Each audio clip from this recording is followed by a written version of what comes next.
इसी corner friends, आज की इस वीडियो में हम किरण पब्लिकेशन का मॉडल प्रैक्टिस सेट 15 को देखने जा रहे हैं और ये क्लास 6 to 8 के लिए है। तो फ्रेंड्स, बिना देरी किए हुए शुरू करते हैं आज का इंपॉर्टेंट वीडियो और देखते हैं आज के महत्वपूर्ण सवालों को। फ्रेंड्स, लैंग्वेज पेपर का पहला सवाल है आपका इंग्लिश का। Choose the most appropriate word fares closest in the meaning. आपको सबसे जो सेंटेंस दिया गया है उसका सबसे क्लोजेस्ट यानी सबसे नज़दीकी जो मतलब वाला सेंटेंस है उसको चूज़ करना है। तो दिया गया है आपका सेंटेंस बाय हुक और बाय क्रुक। तो इसका राइट आंसर हो जाएगा friends option 2, in whatever way on can. Option क्या हो जाएगा? 2 इसका राइट आंसर हो जाएगा। चलिए नेक्स्ट देख लेते हैं क्वेश्चन नंबर 2 को। क्वेश्चन नंबर 2 में पूछा गया है आपसे, fill in the blanks with correct degree. Srinath bowled dash than Prasad fast. तो यहाँ पे आपको क्या करना है, आपको करेक्ट जो है वर्ड को भरना है। तो फ्रेंड्स, इसका राइट आंसर हो जाएगा फास्टर। फास्ट का क्या हो जाएगा? फास्टर। ऑप्शन 2 हो जाएगा। नेक्स्ट देख लेते हैं क्वेश्चन नंबर 3 को। Find the correct passive voice of the given active voice. आपको क्या करना है? करेक्ट जो है पैसिव वॉइस को एक्टिव वॉइस में बताना है। All trust an honest man. तो इसका राइट आंसर हो जाएगा friends, an honest man is trusted bye all. Option 1 हो जाएगा इसका राइट आंसर। चलिए अब देख लेते हैं क्वेश्चन नंबर 4 को।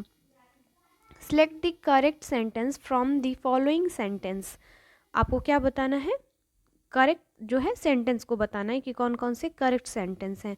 तो पहला सेंटेंस है आपका, he had 4 days leave. He had leave for 4 days। He had leave for 4 days। He had 4 days leave.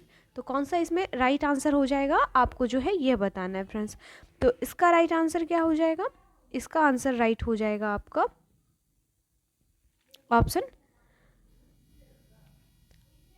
Option 3 हो जाएगा। 1 और जो 4 कथन है ये सही है, मतलब सेंटेंस 1 और 4 हो जाएगा इसका राइट आंसर। चलिए अब देख लेते हैं क्वेश्चन नंबर 5 को। Choose 1 word substitute for the following phase from the alternative provided. आपको सेंटेंस दिया गया है, one who is gifted with several talents. चलिए ऑप्शंस देख लेते हैं। इसका राइट आंसर हो जाएगा फ्रेंड्स ऑप्शन 1, वर्सटाइल। ऑप्शन क्या हो जाएगा? 1 इसका राइट आंसर हो जाएगा। चलिए नेक्स्ट देख लेते हैं क्वेश्चन नंबर 6 को। क्वेश्चन नंबर 6 में है, which word means nearly the same as compassion. Compassion का क्या करना है आपका? नियरली मीनिंग को बताना है। तो इसका राइट आंसर हो जाएगा आपका ऑप्शन 1, काइंडनेस। ऑप्शन 1 हो जाएगा। क्वेश्चन नंबर 7 में है आपका, animals that feed on plants supply 1 word substitution. आपको animals that feed on plants के लिए एक वर्ड को चुनना है 1 वर्ड सब्स्टिट्यूशन के तौर पर। तो फ्रेंड्स, इसका राइट आंसर हो जाएगा, इसे हम हर्बीवोरस कहते हैं। ऑप्शन 2 हो जाएगा इसका राइट आंसर, यानी शाकाहारी। चलिए क्वेश्चन नंबर 8 में दिया गया है, the club choose Mr Dutt as the treasurer yesterday dash supply suitable question tag यहाँ पे लगाना है। तो फ्रेंड्स, यहाँ पे क्वेश्चन टैग आ जाएगा डिडंट इट। ऑप्शन 3 हो जाएगा, डिडंट इट। अब जो है फ्रेंड्स, आपका 9 से 11 तक एक जो है गद्यांश दिया गया है और 9 से 11 तक के सवालों को जो है आपसे इसी गद्यांश के थ्रू आपको सॉल्व करना पड़ेगा। तो फ्रेंड्स, प्लीज़ आप इसे पॉज करके पढ़ लीजिएगा। चलिए हम जो है डायरेक्ट क्वेश्चंस को बता देते हैं। तो आपका जो ये रहा आपका गद्यांश, और क्वेश्चन नंबर 9 में पूछा है आपका, मीरा की कविता किसके प्रतिकार की कविता है। तो ये हो जाएगा आपका ऑप्शन 1, सामंतवाद की जो है ये कविता है। नेक्स्ट देख लेते हैं क्वेश्चन नंबर 10 को। मीरा किसकी कवयित्री है। तो मीरा जो है फ्रेंड्स, यह आपके भक्ति काव्य की कवयित्री है। ऑप्शन 2 हो जाएगा इसका राइट आंसर। नेक्स्ट देख लेते हैं क्वेश्चन नंबर 11 को।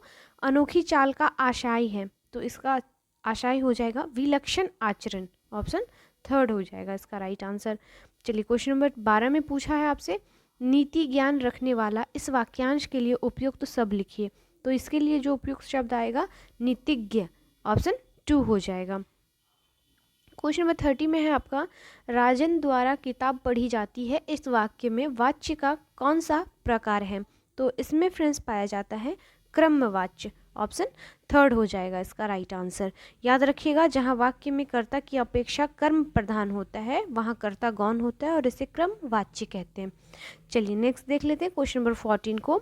निम्नलिखित प्रश्न में 4 विकल्पों में से उस विकल्प का चयन कीजिए जो दिए गए शब्द के लिए सही कर्मधारय समास के विग्रह का विकल्प हो। लौह पुरुष, तो इसका राइट आंसर हो जाएगा फ्रेंड्स लोहे के सामान, कठोर एवं शक्तिशाली पुरुष। ऑप्शन थर्ड हो जाएगा इसका राइट आंसर। चलिए अब क्वेश्चन नंबर 15 को देख लेते हैं। आहा, तुम्हें पाकर कितना आनंद आ रहा है, इस वाक्य में उचित विराम चिन्ह कौन सा होगा? तो इसके लिए आप यूज करेंगे फ्रेंड्स विस्मयादि बोधक चिन्ह का। ऑप्शन क्या हो जाएगा? थर्ड हो जाएगा इसका राइट आंसर। चलिए नेक्स्ट देख लेते हैं क्वेश्चन नंबर 16 को। निम्नलिखित प्रश्न में विकल्पों में से उस विकल्प का चयन करें जो दिए गए लोकोक्ति का सही अर्थ वाला विकल्प है। चलती का नाम गाड़ी, इसके लिए आपको सही अर्थ को बताना है इस लोकोक्ति का। तो फ्रेंड्स इसका राइट आंसर क्या हो जाएगा?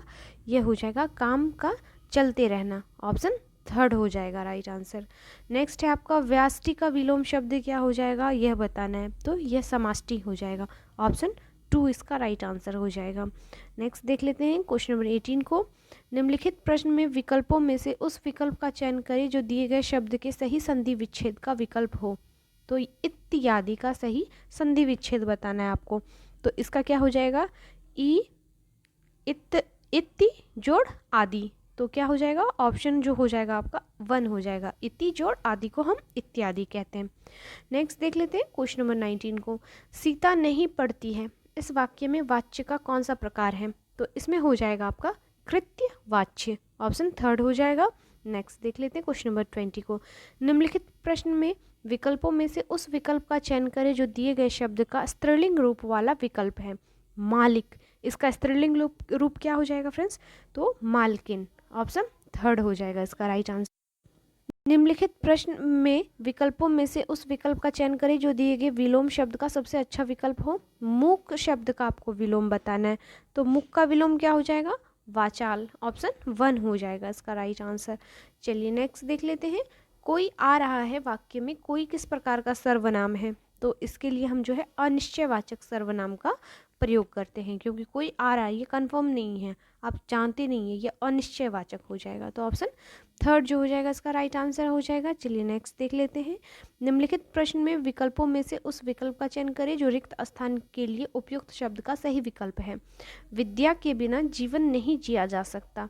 तो आपको जो है ऑप्शंस देख के बताना है फ्रेंड्स। तो विद्या के बिना जीवन नहीं जिया जा सकता का यहाँ पे जो सही आंसर आ जाएगा सार्थक जीवन नहीं जिया जा सकता है। तो ऑप्शन थर्ड इसका राइट आंसर हो जाएगा। चलिए अब देख लेते हैं 24वें क्वेश्चन को। निम्नलिखित प्रश्न में विकल्पों में से उस विकल्प का चयन करें जो दिए गए मुहावरे का अर्थ सही अर्थ का विकल्प हो। अंगारे बरसाना, अंगारे बरसाना का आपको सही अर्थ वाला विकल्प चुनना है। तो फ्रेंड्स इसका राइट आंसर क्या हो जाएगा? इसका हो जाएगा आपका ऑप्शन थर्ड, अत्यंत गुस्से से देखना। ऑप्शन थर्ड हो जाएगा। नेक्स्ट देख लेते हैं। सीता सोई है, इस वाक्य में क्रिया का कौन सा प्रकार है? तो सीता सोई है, इसमें हो जाएगा अक्रमक क्रिया। ऑप्शन 2 हो जाएगा।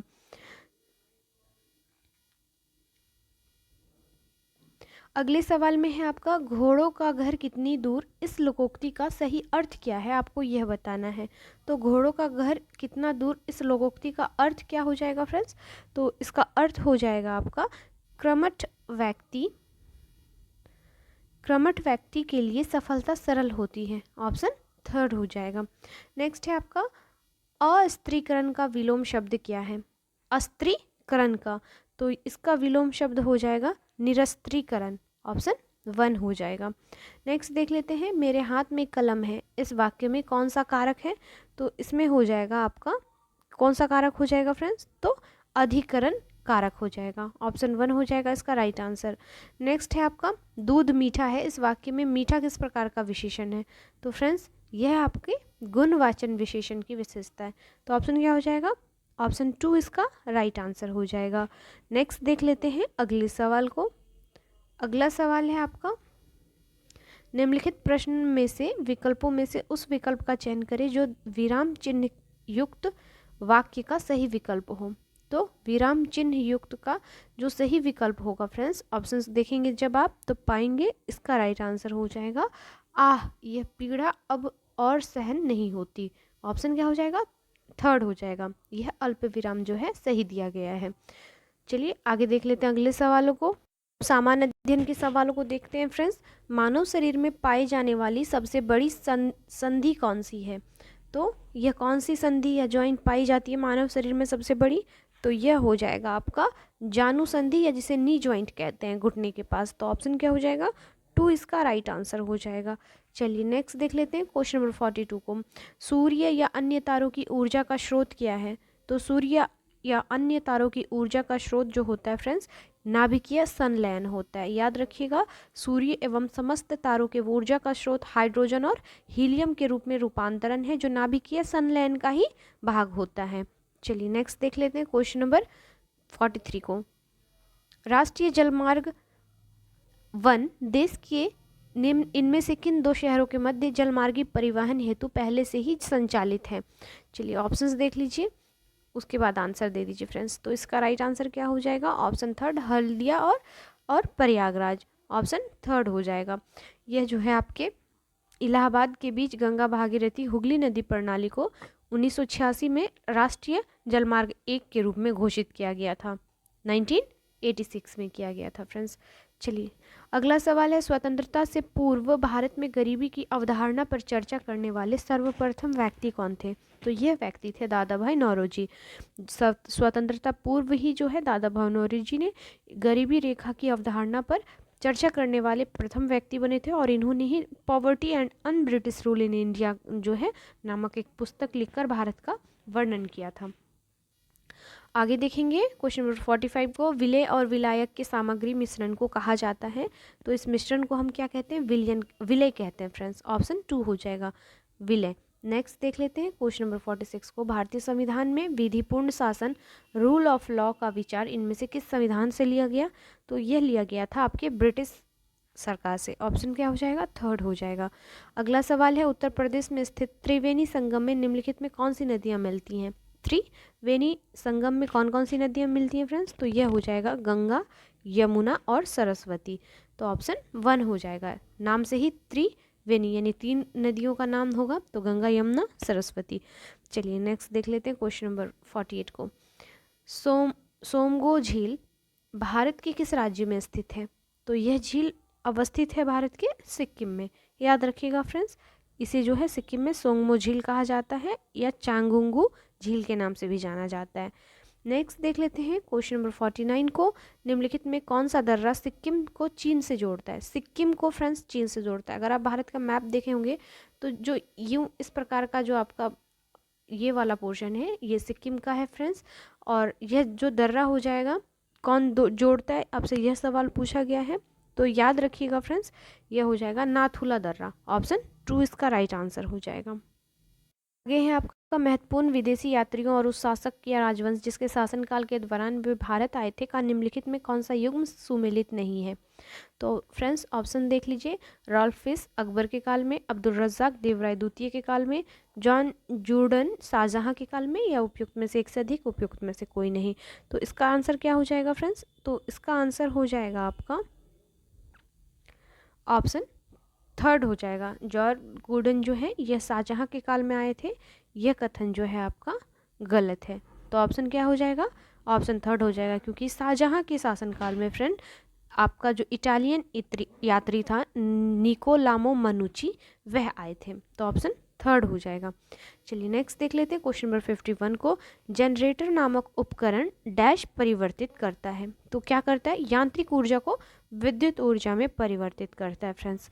नेक्स्ट देख लेते हैं क्वेश्चन नंबर 52 को। निम्नलिखित में कौन परंपरागत कृषि विकास योजना का उद्देश्य नहीं है? कौन नहीं है? तो फ्रेंड्स जो नहीं है वह हो जाएगा ग्रामीण और शहरी क्षेत्रों में रोजगार के अवसर पैदा करना। तो ऑप्शन थर्ड हो जाएगा। नेक्स्ट है, सकल घरेलू उत्पादन निम्नलिखित में से किसका कुल मूल्य है? तो ऑप्शंस देखने पर आप पाएंगे इसका जो राइट आंसर हो जाएगा एक विशिष्ट वर्ष के दौरान उत्पादित सभी अंतिम उत्पादों एवं सेवाओं का। ऑप्शन थर्ड हो जाएगा। सवाल है आपका, खुदाई खिदमतगार नामक संगठन के सदस्य किस नाम से लोकप्रिय थे? किस नाम से थे फ्रेंड्स? तो लाल कुर्ती के नाम से फेमस थे ये लोग। और ये लोग जो थे उत्तर पश्चिम सीमा प्रांत में एक पश्तून स्वतंत्रता सेनानी के रूप में जो है ब्रिटिश कब्जे के खिलाफ अहिंसक आंदोलन करते थे। चलिए नेक्स्ट देख लेते हैं क्वेश्चन नंबर 55 को। निम्नलिखित में कौन सा संसाधन जीवाश्म ईंधन है? आपको बताना है। तो कोयला जो हो जाएगा यह आपके जीवाश्म ईंधन का जो है उदाहरण हो जाएगा। नेक्स्ट सवाल है आपका, भारतीय संविधान की किस धारा के अंतर्गत राज्यों के अंतर्राष्ट्रीय शांति एवं सुरक्षा संबंधी दायित्व का उल्लेख किया गया है? तो यह राज्य के नीति निर्देशक तत्वों में किया गया है फ्रेंड्स। अगला सवाल है हमारा, डैश को किसी अन्य को अंतरित नहीं किया जा सकता है और ये उस व्यक्ति की आय और लाभों पर अधिरोपित किए जाते हैं तो जो इनका भुगतान करता है। तो फ्रेंड्स क्या आंसर हो जाएगा इसका? इसका राइट आंसर हो जाएगा प्रत्यक्ष कर एक ऐसा कर है जो एक व्यक्ति या संगठन सीधे उस इकाई को भुगतान करता है जिसे इसे लगाया जाता था। तो ऑप्शन क्या हो जाएगा इसका? इसका ऑप्शन थर्ड हो जाएगा, प्रत्यक्ष करो। नेक्स्ट देख लेते हैं क्वेश्चन नंबर 58 में, निम्नलिखित में से किसे भारतीय योजना या वास्तुकार कहा जाता है? तो भारतीय योजना या वास्तुकार किसे कहा जाता है? तो यह कहा जाता है पीसी महालनोबिस को। ऑप्शन क्या हो जाएगा? 1 हो जाएगा इसका राइट आंसर। चलिए अब क्वेश्चन नंबर 59 को देख लेते हैं। निम्नलिखित में से किस रोग से पीड़ित रोगी नेत्रदान करते हैं? तो यह करते हैं फ्रेंड्स मधुमेह के जो रोग से पीड़ित होते हैं व्यक्ति, वे लोग अपने नेत्रदान कर सकते हैं। तो ऑप्शन क्या हो जाएगा? 1 इसका राइट आंसर हो जाएगा। सवाल है, स्तूप में निर्मित छज्जे जैसी संरचना को क्या कहा जाता है? बालकोनी जैसी संरचना को क्या कहते हैं हम स्तूप में जो बना होता है? तो उसे हर्मिका कहा जाता है फ्रेंड्स। ऑप्शन 2 हो जाएगा इसका राइट आंसर। चलिए नेक्स्ट देख लेते हैं अगले सवाल को। निम्नलिखित में से किस योजना का आयुष्मान भारत राष्ट्रीय स्वास्थ्य संरक्षण मिशन में विलय कर दिया गया है? तो किसका विलय कर दिया गया फ्रेंड्स? तो यह हो जाएगा आपका वरिष्ठ नागरिक स्वास्थ्य बीमा योजना में। तो ऑप्शन 2 हो जाएगा। चलिए नेक्स्ट देख लेते हैं, जो किस संघ से संबंधित है? तो फ्रेंड्स सभी को पता होगा यह जो है आपके एनालिडा संघ से संबंध रखता है, जो पानी में रहता है और फ्रेंड्स काट लेने पर ब्लड आता है। तो याद रखिएगा एनालिडा संघ से यह रिलेट रखता है। चलिए नेक्स्ट है आपका, दक्षिण भारत में स्थित इनमें से कौन सी पहाड़ियों की चोटी का नाम डोडा बेटा है? तो डोडा बेटा नाम हो जाएगा फ्रेंड्स नीलगिरी की पहाड़ियों का नाम। ऑप्शन 3 हो जाएगा। अगला सवाल है, भारत के राजनीतिक प्रयासों का लक्ष्य स्वराज था। दादा भाई नौरोजी ने इस लक्ष्य की घोषणा कब की थी? तो इसकी घोषणा की गई थी कलकत्ता अधिवेशन 1906 में, जिसकी जो है इसी में जो है आपका सर्वप्रथम स्वराज शब्द का प्रयोग स्वामी दयानंद सरस्वती ने किया था। तो ऑप्शन क्या हो जाएगा? 3 हो जाएगा इसका राइट आंसर। चलिए नेक्स्ट देख लेते हैं अगले सवाल को। अगला सवाल है हमारा, निम्नलिखित में से कौन सा कमरे के ताप पर द्रव अवस्था में मौजूद एकमात्र अधात्विक पदार्थ है? इसका राइट आंसर हो जाएगा ऑप्शन 3 ब्रोमीन एकमात्र अधातु तत्व है जो कमरे के तापमान पर तरल अवस्था में होता है। तो क्या हो जाएगा इसका आंसर? ऑप्शन 3 हो जाएगा ब्रोमीन। चलिए नेक्स्ट देख लेते हैं क्वेश्चन नंबर 66 को। डिब्रू सैखोवा जैव संरक्षित क्षेत्र कहाँ स्थित है? तो यह अवस्थित है आपके असम में। याद रखिएगा क्वेश्चन नंबर 67 में है, पिंडार नदी किस स्थान पर अलकनंदा से मिलती है? तो जो पिंडार नदी है इसका उद्गम पिंडारी ग्लेशियर से होता है जो उत्तराखंड के कुमाऊं क्षेत्र के बागेश्वर जिले में स्थित है। तो ऑप्शन क्या हो जाएगा? ऑप्शन हो जाएगा पिंडार नदी का मुहाना कर्णप्रयाग में स्थित है। तो ऑप्शन 3 हो जाएगा। नेक्स्ट देख लेते हैं क्वेश्चन नंबर 68 को। चीनी के अल्कोहल में रूपांतरण की प्रक्रिया को कहा जाता है? तो चीनी के अल्कोहल में रूपांतरण की प्रक्रिया को क्या कहते हैं फ्रेंड्स? तो यह किण्वन कहलाता है। ऑप्शंस देख लीजिए, ऑप्शन 2 हो जाएगा। इसे हम फर्मेंटेशन या हिंदी में किण्वन कहते हैं। अगला सवाल है, स्तनधारियों से संबंधित निम्नलिखित में कौन सा कथन गलत है? आपको यह बताना है। तो इसके हृदय 3 प्रकोष्ठ वाले होते हैं। यह कथन जो है स्तनधारियों के मामले में गलत है क्योंकि यह जो होते हैं 4 प्रकोष्ठ वाले होते हैं, 4 चैम्बर वाला होता है हृदय। चलिए नेक्स्ट है आपका, रोगजनक सूक्ष्म जीवों की वृद्धि को रोकने वाली दवाओं को क्या कहा जाता है? तो इसे कहा जाता है फ्रेंड्स एंटीबायोटिक्स। ऑप्शन थर्ड हो जाएगा इसका राइट आंसर। अब आपका सामाजिक विज्ञान के प्रश्न आपको देखने को मिलेगा। तो पहला सवाल है, निम्नलिखित में सही अनुक्रम बताइए आपको। तो फ्रेंड्स जब आप अनुक्रम गौर से देखेंगे तो पाएंगे पहले है निजामुद्दीन औलिया, फिर कबीर, फिर मीराबाई और फिर तुलसीदास। तो ऑप्शन क्या हो जाएगा? 1 हो जाएगा इसका राइट आंसर। अगला सवाल है, कृष्णदेव राय ने अपनी माता के नाम पर विजयनगर के समीप किस उपनगर की स्थापना की थी? तो यह की गई थी नागलपुरम की। कौन सा जनपद छठी एवं चौथी शताब्दी ईस्वी पूर्व के मध्य सबसे शक्तिशाली महाजनपद बना था? तो चौथी और छठी जनपद में फ्रेंड्स शताब्दी में यह बना था आपका मगध साम्राज्य। ऑप्शन 1 हो जाएगा इसका राइट आंसर। नेक्स्ट देख लेते हैं क्वेश्चन नंबर 74 को, भारत को जब आज़ादी मिली तब इस देश के गवर्नर जनरल कौन थे? तो यह थे आपके लॉर्ड माउंटबेटन। ऑप्शन 2 हो जाएगा इसका राइट आंसर। नेक्स्ट सवाल में है, 1857 का विद्रोह निम्नलिखित स्थानों पर हुआ, उसका सही क्रम बताइए। तो फ्रेंड्स जब आप सही क्रम को देखेंगे तो पहले क्या था? बैरकपुर, फिर हो जाएगा आपका मेरठ, फिर हो जाएगा आपका दिल्ली, देन झांसी। तो इस प्रकार से आपका जो हो जाएगा फ्रेंड्स 3 4, तो ऑप्शन डी जो हो जाएगा इसका राइट आंसर हो जाएगा। देखते हैं अगले सवाल को, किसी समय महात्मा गांधी के सहयोगी रह चुके पर उनसे अलग होकर एक आमूल परिवर्तनवादी आंदोलन जिसका नाम आत्मसम्मान आंदोलन था, चलाने वाले कौन थे? तो सीधा सीधा है फ्रेंड्स, आत्मसम्मान आंदोलन चलाने वाले व्यक्ति कौन थे आपको यह बताना है। तो यह थे E.V. Ramaswamy Naikar. Option third हो जाएगा। और ये कहाँ के थे? तो ये तमिलनाडु के थे फ्रेंड्स। नेक्स्ट देख लेते हैं क्वेश्चन नंबर 77 को, निम्नलिखित में वह ब्रिटिश गवर्नर जनरल कौन है जिसने भारत में डाक टिकट शुरू किया था? तो यह लॉर्ड डलहौजी थे। इसके शासनकाल में 1854 ईस्वी को नया पोस्ट ऑफिस एक्ट पारित हुआ था और भारत में पहली बार डाक टिकट का प्रचलन प्रारंभ हुआ था। अगला सवाल है, द्वितीय निम्नलिखित का सही कालानुक्रम बताइए। पहला है आपका द्वितीय गोलमेज सम्मेलन, फिर भारत छोड़ो आंदोलन, फिर भारतीय राष्ट्रीय कांग्रेस की स्थापना, साइमन कमीशन रिपोर्ट। तो आपको जब क्रम से सजाना हो तो कब पहले डेट जान लेते हैं फ्रेंड्स। जो आपका द्वितीय गोलमेज सम्मेलन हुआ था यह आपका 1931 को हुआ था।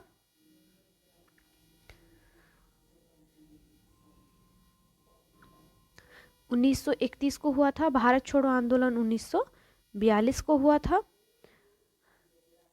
8 अगस्त 1942 को हुआ था। भारतीय राष्ट्रीय कांग्रेस की स्थापना 1885 ईस्वी को हुई थी और साइमन कमीशन की रिपोर्ट 1927 ईस्वी को हुआ था। तो फ्रेंड्स आप इस प्रकार से भी मिला सकते हैं 3 4 1 2।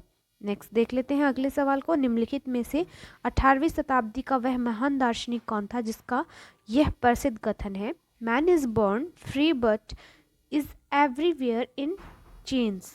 मनुष्य स्वतंत्र पैदा होता है लेकिन सर्वत्र जंजीरों से जकड़ा रहता है। तो फ्रेंड्स यह कथन जो है आपका जॉन जैक्स रूसो का था। ऑप्शन थर्ड हो जाएगा इसका राइट आंसर। इनका जन्म जेनेवा में हुआ था फ्रेंड्स। नेक्स्ट देख लेते हैं क्वेश्चन नंबर 80 को, सतनामी आंदोलन का गठन किसकी सामाजिक स्थिति को सुधारने के लिए किया गया था? तो इसका जो है आपका मध्य भारत में चमड़े का काम करने वाले समूहों के लिए किया गया था, उत्थान के लिए। नेक्स्ट सवाल है आपका,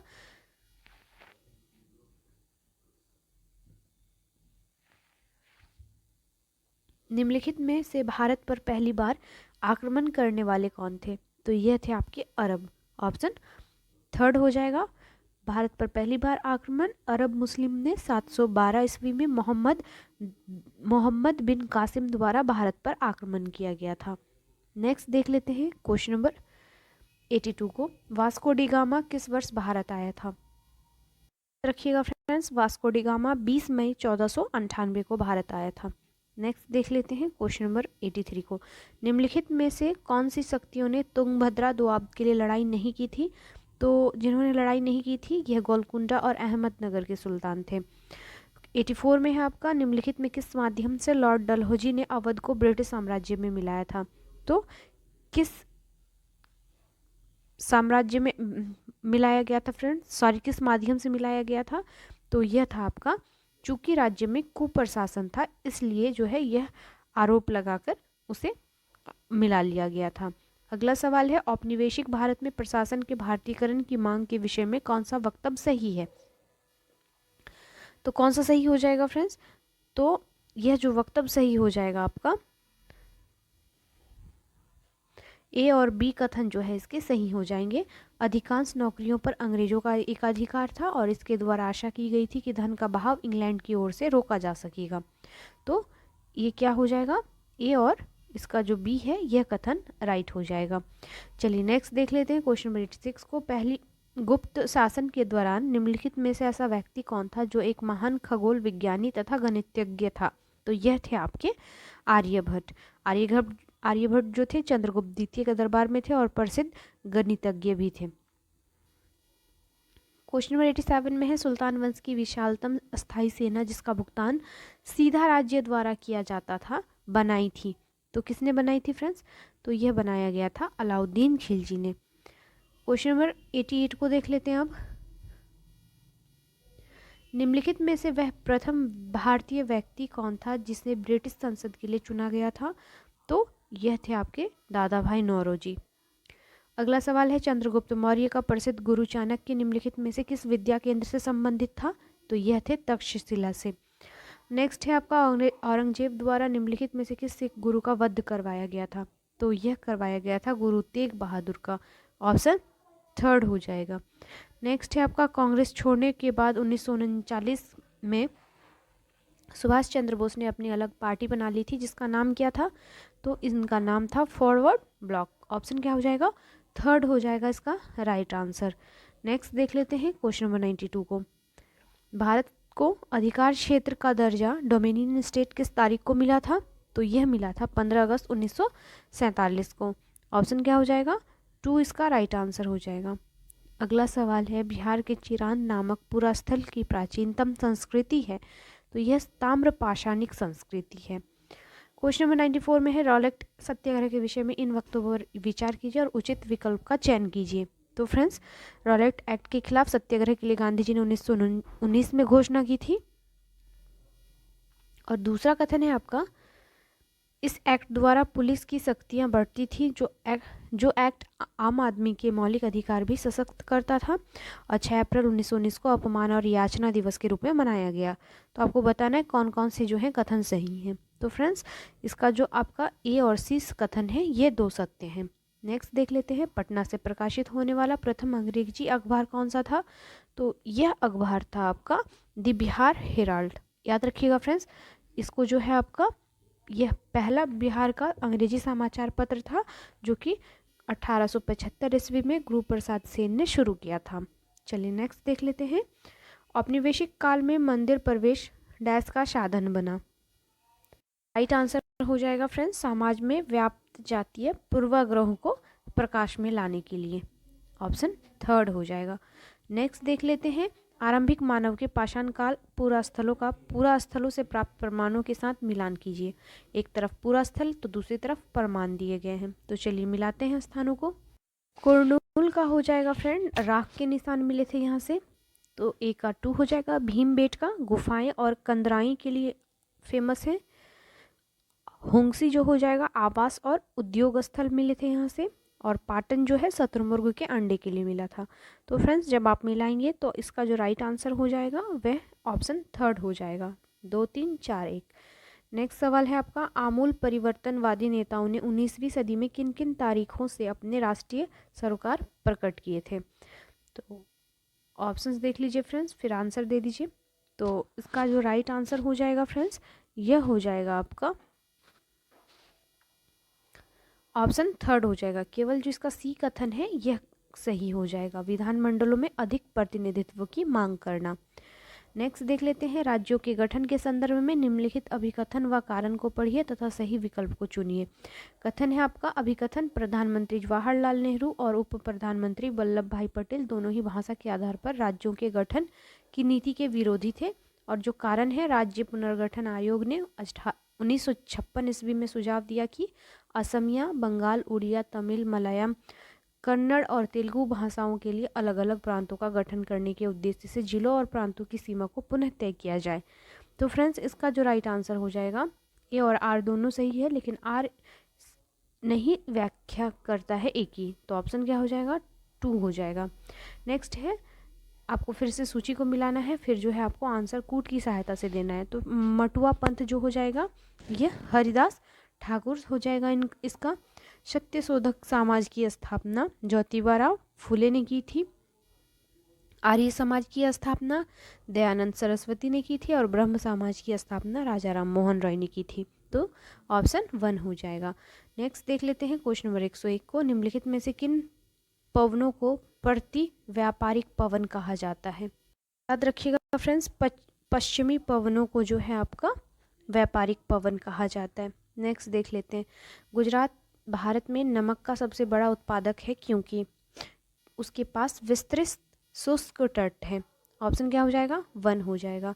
नेक्स्ट है, मेल करना है नदियों और उनके शहरों को जो सही बहती है। तो फ्रेंड्स जो रॉटरडम है यह राइन नदी इस यहाँ से बहती है। जो पेरिस है यह सीन नदी इसके जो है बहती है यहाँ सर। बुडापेस्ट का हो जाएगा आपका डेन्यूब नदी, और वाशिंगटन पोटोमेक नदी के किनारे अवस्थित है। तो फ्रेंड्स इस प्रकार से आपका राइट आंसर ऑप्शन 3 हो जाएगा। आप भी मिलाकर देख लें। चलिए अगला सवाल है, निम्नलिखित में से कौन सी विधि मृदा की उर्वरकता और नमी के संरक्षण में मदद नहीं करती है। तो जो नहीं करती है यह स्थानांतरी कृषि हो जाएगा इसका। नेक्स्ट है, ऊर्जा संकट किसका परिणाम है। तो ऊर्जा संकट जो परिणाम ऊर्जा के अनवीकरणीय स्रोतों के अधिक प्रयोगों से होता है। नेक्स्ट है आपका, निम्नलिखित में से किन महीनों के दौरान बंगाल की खाड़ी में बार बार उष्णकटिबंधीय चक्रवात आते हैं। तो यह आता है अक्टूबर से नवंबर के बीच। सवाल है, सूर्यास्त एवं सूर्योदय के समय सूर्य का आभासी चपटापन निम्नलिखित परिघटना के कारण है। तो यह जो हो जाएगा फ्रेंड्स अपवर्तन के कारण होता है। नेक्स्ट है, मनुष्य किसके द्वारा जीवमंडल में पारिस्थितिकी संतुलन बनाए रख सकता है। तो यह संतुलन बनाए रख सकता है जीवों की सापेक्ष संख्या के सूक्ष्म संतुलन को समझकर। नेक्स्ट देख लेते हैं क्वेश्चन नंबर 109 को, छत्रक शैल विशिष्ट प्रकार की भू आकृतियां हैं जो मरुस्थलों में दिखाई देती हैं। अगला सवाल है, भारत में ग्रीष्मकालीन मानसून से निम्नलिखित में से कहाँ वर्षा होती है। तो यह दक्षिणी पूर्वी छोर पर होती है वर्षा। नेक्स्ट सवाल है, निम्नलिखित में कौन सा कथन सही है। तो कोडरमा में अभ्रक पाई जाती है, केवल यह कथन जो है आपका सही है, और यह कोडरमा जो है आपका झारखंड में अवस्थित है। चलिए नेक्स्ट देख लेते हैं, निम्नलिखित में कौन सा भारत के लेक डिस्ट्रिक्ट के रूप में जाना जाता है। तो यह जाना जाता है आपका नैनीताल को। याद रखिएगा फ्रेंड्स। नेक्स्ट देख लेते हैं क्वेश्चन नंबर 113 को, निम्नलिखित नदियों और उन शहरों को मेल मिलाइए जिनसे होकर वे बहती हैं। तो एक तरफ शहर दूसरी तरफ नदी दिया गया है। तो फ्रेंड जो बैंकॉक शहर है यहाँ से जो नदी बहती है आपका हो जाएगा चाओ फ्रेया, शंघाई के पास हुआंग्यू, डेस्ट्रेन के पास एल्बे, और मॉन्ट्रियल के पास सेंट लॉरेंस। तो इस प्रकार से आंसर क्या हो जाएगा फ्रेंड्स, आपका जो कूट मिल जाएगा यह ऑप्शन 1 में हो जाएगा। नेक्स्ट देख लेते हैं, यदि हम समुद्र तट पर बैठकर 2 सूर्यास्तों के बीच बीतने वाले समय को मापें तो उससे हम अनुमान लगा सकते हैं किसका। तो पृथ्वी की त्रिज्या का। नेक्स्ट सवाल है, पृथ्वी से चांद का वही पार्श्व दिखाई देता है क्योंकि उसके घूर्णन और परिक्रमण की अवधि एक ही है। तो ऑप्शन 3 हो जाएगा इसका आंसर। नेक्स्ट देख लेते हैं, उत्तरी गोलार्ध की अपेक्षा दक्षिणी गोलार्ध में शीतकाल अधिक सख्त क्यों होता है। क्यों होता है फ्रेंड्स, तो उत्तरी गोलार्ध को सूर्य का प्रकाश अधिक मिलता है इस कारण से। नेक्स्ट सवाल को देख लेते हैं, पशु और पौधों की जाति में सबसे बड़ी विविधता कहाँ पाई जाती है। तो सबसे बड़ी विविधता उष्णकटिबंधीय आर्द्र वनों में पाई जाती है। अगला सवाल है, उष्ण मरुस्थलीय प्रायः कहाँ पाए जाते हैं। तो यह पाए जाते हैं कर्क रेखा तथा मकर रेखा के पश्चिमी उपांतों पर। क्वेश्चन नंबर 119 में है आपका, शीत ऋतु के दौरान पंजाब में रबी की फसल के लिए निम्नलिखित में कौन सी बौछार अनुकूल होती है। तो यह पश्चिमी विक्षोभों द्वारा उत्पन्न बौछार होता है। नेक्स्ट है आपका अंडमान द्वीप और निकोबार द्वीप समूह निम्नलिखित में से किसके द्वारा एक दूसरे से अलग किए जाते हैं? सभी को पता होगा यह 10 डिग्री चैनल से अलग होता है फ्रेंड्स। नेक्स्ट सवाल को देख लीजिए, पहली राष्ट्रीय आय समिति का गठन कब किया गया था? तो इसका गठन 1949 को किया गया था। नेक्स्ट सवाल को है आपको देखना, भारत के निम्नलिखित राज्यों में से किसमें डेबला पास दर्रा स्थित है? डेबला दर्रा है कहाँ पे? तो यह जो है आपका डेबला या देबसा दर्रा, यह आपका हिमाचल प्रदेश में है फ्रेंड्स। अगला सवाल है, निम्नलिखित में कौन सा क्षेत्र भारत का जैव विविधता हॉटस्पॉट का प्रतिनिधित्व करता है? सभी को पता होगा यह पश्चिमी घाट या पश्चिमी घाट ऑप्शन 2 में है, तो ऑप्शन 2 हो जाएगा। नेक्स्ट है सूची 1 को सूची 2 से मिलाना है, फिर जो है आपको आंसर बताना है। तो फ्रेंड्स चलिए मिलाते हैं। तो जो विली विली है यह पवन आपके ऑस्ट्रेलिया से होकर बहती है। जो हरिकेन है यह आपका यूएसए में कहा जाता है और टाइफून चीन में। तो इस प्रकार से ऑप्शन 2 हो जाएगा। नेक्स्ट देख लेते हैं अगले सवाल को, देशांतर के संदर्भ में निम्नलिखित में कौन सा कथन सही है, आपको यह बताना है। तो जो कथन सही हो जाएगा फ्रेंड्स, फिर कूट की सहायता से आंसर देना है आपको। तो इसका राइट आंसर हो जाएगा ए और डी जो कथन है यह सही है। देख लेते हैं, देशांतर काल्पनिक अर्धवृत्ताकार रेखाएं हैं जिनकी त्रिज्या समान होती हैं। और जो डी कथन है, देशांतरीय यामियोत्तर के बीच की दूरी ध्रुवों की तरफ बढ़ने पर घटती जाती है और ध्रुवों पर शून्य हो जाती है। तो ऑप्शन क्या हो जाएगा, ए और डी इसका राइट आंसर हो जाएगा। चलिए नेक्स्ट देख लेते हैं, बिहार राज्य में कितने औद्योगिक क्षेत्र विकास प्राधिकरण थे? तो विभाजन पूर्व पूछा है, पहले पूछा है, तो यह हो जाएगा 6, आदित्यपुर, बोकारो, पटना, रांची, दरभंगा एवं मुजफ्फरपुर। अगला सवाल है, स्वर्ण जयंती शहरी रोजगार योजना का मुख्य उद्देश्य किस प्रकार के रोजगार के अवसर उत्पन्न करना है? तो यह हो जाएगा शहरी क्षेत्रों में स्वरोजगार और मजदूरी रोजगार दोनों। ऑप्शन 1 हो जाएगा इसका आंसर। नेक्स्ट है आपका, निम्नलिखित कथनों में कौन सा सही है, आपको यह बताना है फ्रेंड्स। तो और ऑप्शंस देखने पर आप पाएंगे जो इसका ऑप्शन ए और बी है यह कथन जो है सही हो जाएगा। देख लेते हैं क्या है। तो फ्रेंड्स, पृथ्वी 365 बटा 1/4 दिन में सूर्य का चक्कर लगाती है और हम लोग एक वर्ष 365 दिन मानते हैं तथा सुविधा के लिए 6 घंटों को इसमें नहीं जोड़ते हैं। तो ए और बी जो कथन है हो जाएगा यह सही हो जाएगा। नेक्स्ट देख लेते हैं अगले सवाल को, भारत के उत्तर पश्चिम से दक्षिण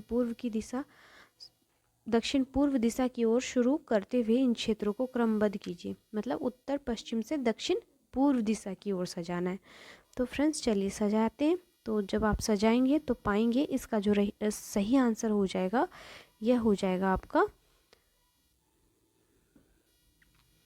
पहले आएगा आपका ऑप्शन, पहले आ जाएगा आपका ग्रेट इंडियन डिज़र्ट, फिर आएगा आपका भारत का मरुस्थल पहले नंबर पर आ जाएगा, फिर आएगा अरावली श्रृंखला, फिर आएगा आपका विंध्य श्रृंखला, फिर आएगा आपका डेक्कन पठार 4 नंबर पर, देन आएगा पूर्वी घाट 5 नंबर पर।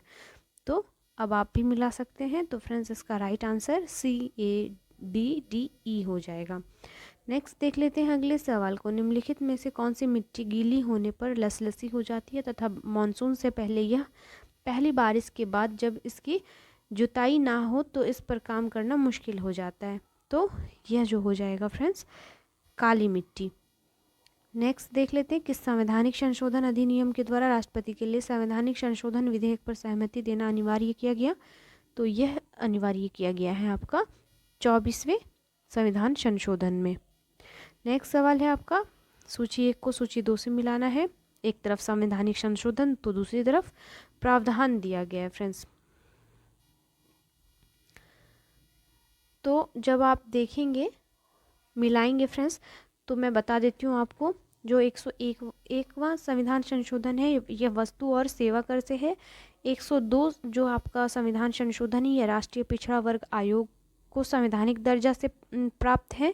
103 में दिया गया था आर्थिक रूप से कमजोर वर्ग को 10% का आरक्षण, और 104 जो है संवैधानिक संशोधन में लोकसभा में आंग्ल भारतीय समुदाय के लिए आरक्षित सीटों के प्रावधान को समाप्त कर दिया गया। तो इस प्रकार से कूट जो मिलाएंगे फ्रेंड्स, तो आप आंसर 2 हो जाएगा आपका।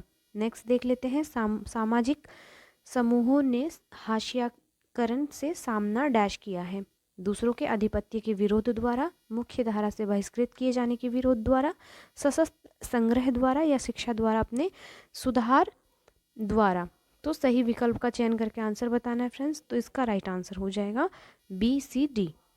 नेक्स्ट देख लेते हैं, एक अध्यापिका अपील व्यवस्था को पढ़ाते हुए छात्राओं से न्यायालयों में अपील के अनुक्रम में उन्हें न्यायालयों में ले जाने वाले का वचन देती है। इसके अनुसार विद्यार्थियों द्वारा विभिन्न न्यायालयों में जाने का क्रम क्या होगा? तो यह जब हो जाएगा फ्रेंड्स, यह हो जाएगा आपका पहले निचली अदालत, फिर उच्च न्यायालय, फिर सर्वोच्च न्यायालय। तो ऑप्शन 1 हो जाएगा। अगला सवाल है, भारतीय संविधान का अनुच्छेद 14 भारतीय नागरिकों को गारंटी देता है किस चीज़ की? तो कानून के सामने समानता और कानून की समान सुरक्षा। अगला सवाल है आपका, निम्नलिखित में कौन सा वक्तव्य भारत में न्यायिक व्यवस्था के बारे में सही है? आपको यह बताना है।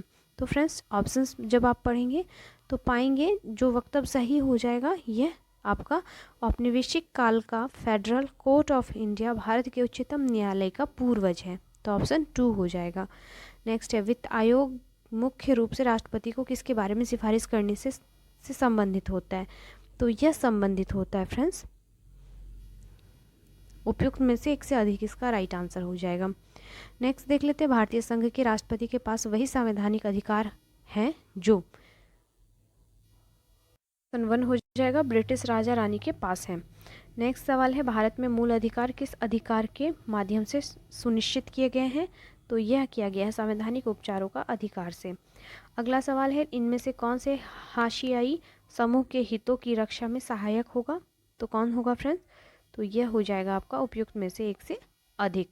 नेक्स्ट देख लेते हैं अगले सवाल को, संविधान के किस अनुबंध में केंद्र सरकार को सेवा कर लगाने और उसकी समाप्ति करने का अधिकार दिया गया है? तो यह अधिकार दिया गया है अनुच्छेद 248 के अंतर्गत अवशिष्ट शक्तियों में। नेक्स्ट सवाल है, बिहार में पंचायती राज अधिनियम में ग्राम पंचायत की अवधि 5 वर्षों की निर्धारित की गई है। इसकी गणना कब से की जाएगी? पंचायत की पहली बैठक की तिथि से। तो ऑप्शन 2 हो जाएगा। नेक्स्ट है, भारतीय गणतंत्र वह कौन सा राष्ट्रपति है? भारतीय गणतंत्र का वह कौन सा राष्ट्रपति है जो सदा भारतीय धर्मनिरपेक्षता को सर्वधर्म समभाव कहता रहा है? तो यह थे आपके एस राधाकृष्णन। अगला सवाल है, फुटपाथ और ठेलों पर सामान बेचने को जीविका उपार्जन के अधिकार के रूप में देखने की एक तरफ निम्नलिखित में से क्या एक कदम है? तो क्या कदम हो जाएगा फ्रेंड्स? तो यह हो जाएगा आपका फुटपाथ और ठेलों पर सामान बेचने के लिए शहरों के कुछ इलाकों का तय किया जाना। तो ऑप्शन 1 हो जाएगा। नेक्स्ट देख लेते हैं अगले सवाल को, निम्नलिखित राष्ट्रपतियों ने जिस क्रम में सेवा की है उसमें निम्नलिखित में कौन सा सही क्रम है? सही क्रम में जब आप देखेंगे तो पाएंगे पहले थे रेड्डी, फिर ज्ञानी जैल सिंह, आर वेंकटरमन, डॉक्टर शंकर दयाल शर्मा। इस प्रकार से ऑप्शन 1 हो जाएगा। चलिए नेक्स्ट देख लेते हैं अगले सवाल को, उच्चतम न्यायालय द्वारा परमादेश किसे जारी किया जा सकता है? तो किसे किया जा सकता है परमादेश? तो यह आपके किसी अधिकारी को सरकारी कर्तव्य निभाने के लिए। अगला सवाल है, किसी राज्य में विधान परिषद का सृजन अथवा समाप्ति की जा सकती है? तो यह किया जा सकता है राज्य विधानसभा की तत्व संबंधी संकल्प को पारित कर संसद के द्वारा। अगला सवाल है, संसद के दोनों सदनों का संयुक्त अधिवेशन कब बुलाया जाता है? तो कब बुलाया जाता है फ्रेंड्स? तो यह बुलाया जाता है आपका उपयुक्त में से एक से अधिक, इसका राइट आंसर हो जाएगा। चलिए नेक्स्ट देख लेते हैं, क्वेश्चन नंबर 149 को सही सुमेलित कीजिए। तो जो ग्राम पंचायत है इसका गठन किया गया था आपका अनुच्छेद 40 में। सामान्य नागरिक संहिता किसमें दिया गया है फ्रेंड्स?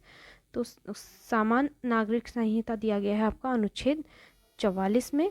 कृषि और पशुपालन है आपका अनुच्छेद 48 में, और कार्यपालिका और न्यायपालिका को अलग किया है अनुच्छेद 50 में। इस प्रकार से ऑप्शन जो हो जाएगा आपका ऑप्शन 1 हो जाएगा इसका राइट आंसर। चलिए आखिरी सवाल को देख लेते हैं फ्रेंड्स। आंध्र प्रदेश से अलग कर एक नए राज्य तेलंगाना का गठन हुआ है, इसमें भारतीय संविधान की किस अनुसूची में परिवर्तन होता है? तो इसमें परिवर्तन होता है फ्रेंड्स अनुसूची 1 का। ऑप्शन क्या हो जाएगा? 1 हो जाएगा इसका राइट आंसर। फ्रेंड वीडियो कैसा लगा प्लीज़ फीडबैक दीजिएगा। मिलते हैं नेक्स्ट वीडियो में, तब तक के लिए थैंक यू।